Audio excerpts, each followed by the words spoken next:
Et en Iran, la population continue de manifester malgré la répression. Les forces de l'ordre tirent à balles réelles sur les foules. Une ONG dénombre une 50aine de morts partout dans le pays. Internet a été fortement limité par les autorités pour tenter d'empêcher les rassemblements. Bastien Coquel. Des chants hostiles au régime en plein cœur de la capitale, Téhéran. Un symbole du pouvoir, incendié à Mashhad, la deuxième plus grande ville d'Iran. Et ailleurs dans le pays, des foules qui défilent.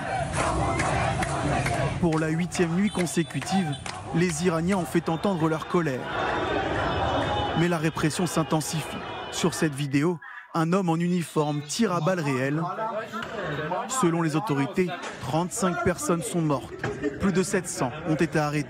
Ça ne s'est pas encore étouffé. C'est déjà très important. 8 jours de manifestation continue à cette échelle, c'est du jamais vu en Iran.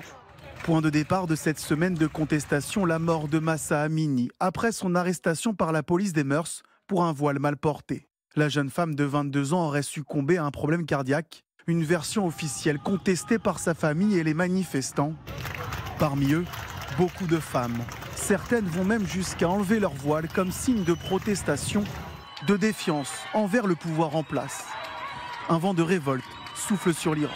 Il y a un ras-le-bol généralisé, pas seulement parmi la population féminine, mais parmi les hommes, qui ne supportent plus qu'on humilie leurs femmes, leurs filles, leurs sœurs, leurs cousines. Donc, ils voient à quel point les femmes de leur société souffrent et ils comprennent que leur sort est lié à celui des femmes. Pour tenter de freiner la contestation et la diffusion des images de rassemblement, le gouvernement a limité l'accès à Internet dans le pays.